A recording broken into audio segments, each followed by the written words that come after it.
In education, there are often competing models for pedagogy. Integrative thinking is a method that can be used to reduce the tension among our original models and allow us to develop more innovative models of pedagogy.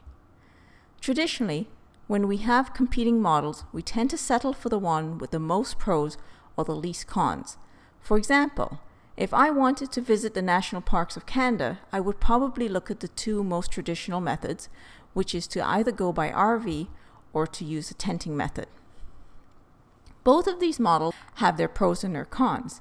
The RV method is more comfortable, but the tenting method is definitely cheaper. Rather than settling between these two models, integrative thinking is where I take the two models and I attempt to develop a third model that embodies both of those benefits. In order to do this, I would need to break an assumption, which is that I need to carry my own camping equipment. In reality, most of our national parks have cabins or tents that you can rent, and I can probably have a very comfortable trip at a reasonable cost if I do not carry my own accommodations. This would allow me to have additional benefits where I can now have flexibility in how I travel. To see how this works in education, it's probably best to look at a concrete example. The example we'll be looking at is the pace of programming. The two most common methods for pacing the program is to either work at the learner's pace or at a predetermined pace. When we work at the learner's pace, we will only move from one objective to another when our learners are illustrating that they have mastered the concept. When we work at the predetermined pace, we will be moving at a pace that will allow us to finish the objectives by the end of the course, regardless of the rate at which the learners are actually achieving the objectives. In integrative thinking, we are asked to take a look at the pros of both of these models. However, when we do this, our instincts are often to think of the cons as well. When we think of a con, integrative thinking asks us to flip our analysis over to the next model to see if that con could be changed into a pro on the alternative model.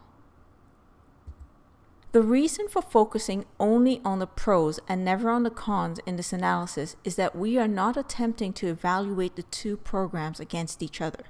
Rather, we are attempting to figure out what is best about both of these methods so that we can now develop a third and superior model. When we analyze the pace of programming by the learner's pace, we find that we're often able to make a better depth in the learning process. But when we pace at a predetermined pace, we tend to cover more objectives, and so we get more breadth. The problem is that both depth and breadth is necessary for a good educational system, and so we don't want to make a choice between the two. So rather than choosing between working at the learner's pace and working at a predetermined pace, we will now try to develop a third and a better model. In integrative thinking, we're asked to go back through the process of developing the models. When a model is developed, it starts with an underlying thinking, our assumptions, our beliefs, our understanding of the situation.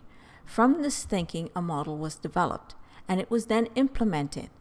When we get the outcomes of a model, we are often tempted to go back to the model design and to attempt to tweak it so that we can improve the outcomes. This is known as single loop analysis.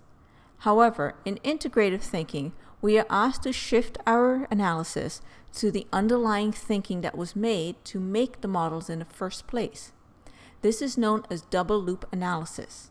In this process, we are attempting to find if there are any assumptions or beliefs that are unfounded in the process that we use to develop the models. If we look at both of the models we have for pacing a program, both the learner's pace and the predetermined pace, we can find that there's an underlying assumption that was used to make both models. Both models are treating learning like it is a linear process of discrete objectives. However, most courses are not a linear process, and they are often carrying objectives that are interwoven and linked with each other. They are connected. So rather than look at the learning process as a linear process, we should shift our thinking to looking at learning as a tangled web of concepts where we can move back and forth between the objectives and we can connect them to each other. When we do that, it allows us to develop a third model of pacing. The third model is known as interleaving.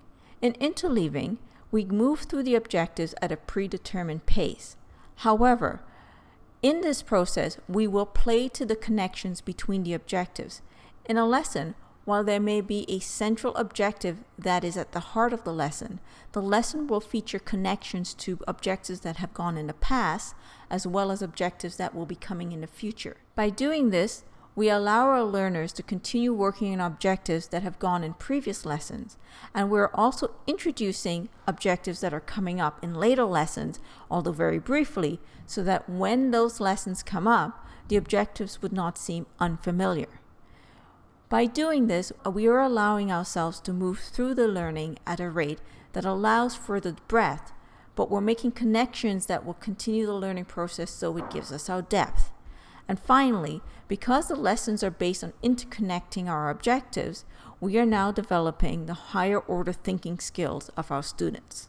Integrative thinking takes a lot of practice to master. However, there are some key steps in the process that help us out. First, we need to define the original models that we are working with. Secondly, we need to determine the key benefits of the models.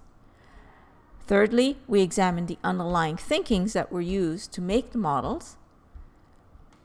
Then we break any unsupported assumptions that were used to make the models. And finally, we generate a new model that embody the benefits of the original and hopefully give us new benefits. If you'd like to learn more about integrative thinking, check out The Opposable Mind by Roger Martin.